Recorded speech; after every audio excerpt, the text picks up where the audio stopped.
સુરતના કામરેજ નજીક મોડી રાત્રે આગ લાગવાની ઘટના બની। પર્લ હોટેલની બાજુમાં પાર્ક કરેલ વાહનમાં શોર્ટ સર્કિટને કારણે આગ લાગી અને 20 જેટલા વાહનો આગની ઝપેટમાં આવ્યા। આગ વિકરાળ બનતા 5 જેટલા ફાયર ફાઇટર ઘટના સ્થળે પહોંચ્યા અને ભારે જહેમત બાદ આગ પર કાબુ મેળવવામાં આવ્યો। તો આગ લાગવાનો આ બનાવ મોડી રાત્રે બન્યો।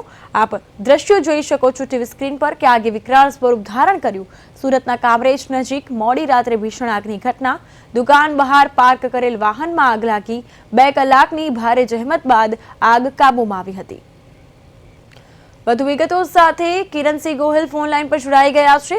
કિરણસિંહ, કામરેજ નજીક આગની આ ઘટના અને પાર્ક કરેલ વાહનોમાં અચાનક આગ લાગી, આગ લાગવાનું કારણ તેને લઈને અપડેટ્સ। जी बिल्कुल, खास કરીને કામરેજ ટોલનાકા પાસે જે સ્ક્રેપનો ધંધો કરતા ત્યાં મોટી સંખ્યામાં સ્ક્રેપ બજાર આવેલી છે। એટલે ત્યાં સ્ક્રેપ માટે કાર મટીરિયલ ત્યાં પડેલું હોય છે। જૂની કારો ત્યાં હોય છે મોટી સંખ્યામાં પાર્ક કરેલી। ત્યાં અચાનક આગ લાગી હતી અને આગ એટલી વિકરાળ બની હતી કે જોતામાં જ્યાં સ્ક્રેપનો જ્યાં સામાન પડ્યો હતો, કાર બધી સેકન્ડ હેન્ડ કાર પડી હતી, 15 થી 20 કારો આગની ઝપેટમાં આવી ગઈ હતી।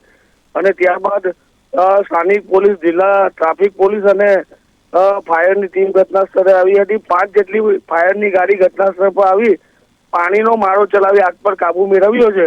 પ્રાથમિક આગ શોર્ટ સર્કિટથી લાગી હોવાનું જાણવા મળી રહ્યું છે। જી બિલકુલ, આગની ઝપેટમાં અહીં અનેક વાહનો આવી ગયા છે, તો અહીં કેટલું નુકસાન તેને લઈને અપડેટ્સ। જી બિલકુલ, ખાસ કરીને જે રીતે આગ લાગી છે આગની અંદર ત્યાં તમામ કાર છે તે બળીને ખાક થઈ ગયું છે। એટલે જે સંચાલકો છે તેને લાખો રૂપિયાનું નુકસાન થયું છે। પરંતુ જે રીતે આગ લાગી હતી, અફરાતફરી મચી હતી અને મોડી રાત્રે આગ લાગી હતી અને એના ફાયર બ્રિગેડની ટીમ છે તે પહોંચી હતી અને આગ પર કાબુ મેળવ્યો હતો। 2 થી 3 કલાકની ભારે જહેમત બાદ આગ પર કાબુ મેળવાયો હતો। આગ ના ફેલાય તેના માટે પણ તકેદારી રાખવામાં આવી હતી। પોલીસ અને તે ખડે પગે રહી હતી, પરંતુ જે રીતે આગ લાગી હતી તેમાં મોટાભાગનો સામાન બળીને ખાક થઈ ગયો છે।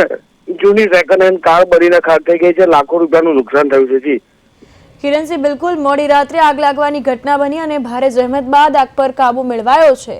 તો હાલ આ અંગે જે વાહન ચાલકોને નુકસાન થયું છે તેઓની કોઈ પ્રતિક્રિયા? આગ લાગી આસપાસના સ્થાનિકો ત્યાં ઉપસ્થિત હતા, તેઓની કોઈ પ્રતિક્રિયા? જી બિલકુલ, આ જે સ્ક્રેપના જે ત્યાં બજાર હોય છે, સ્ક્રેપની દુકાનો આવી છે।